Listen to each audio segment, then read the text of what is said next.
There you can see it was more damage. It was actually like crushed a little bit. If damage to his belongings was the worst part of his experience with Stellar Relocation, Mackenzie Wiebe would feel lucky. It's not really a company. It was like a racket. Originally quoted at $850, he and his dad carefully detailed what he had to move to his parents' house in DeLand.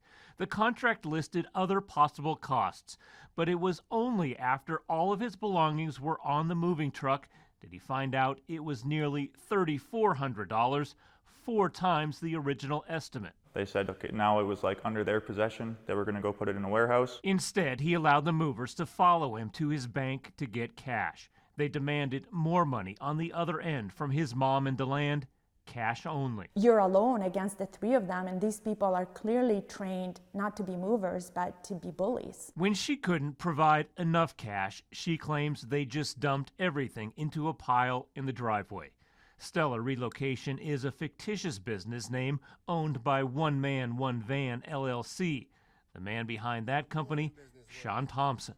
It's Monday morning. Let's get that energy going. Let's get that business going. Let's get that money flowing. Thompson and what appears to be his main company, Thompson Nation Holdings, LLC, are connected in state records to a number of other moving companies, some you see listed here. The state received so many complaints about Thompson and his companies, the Department of Agriculture and Consumer Services launched an investigation, and it issued an administrative complaint.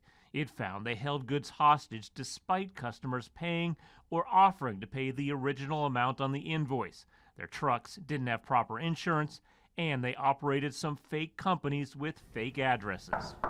At 2 addresses in Orlando, no one answered. And when we traveled to South Florida to another business, we're looking for Sean Thompson. Do you know Sean Thompson? A man in a green Mercedes said he didn't know Thompson, and no one answered at the shop. It appeared there was a one-man, one-van truck parked out back, and that same green car, it was parked at a home owned by Thompson when we stopped by a little later. Sorry, we're not interested. Have a great day. Florida law requires moving companies to accept at least 2 forms of payment. Cash or cash equivalents like money orders are considered one form. Credit card is another option.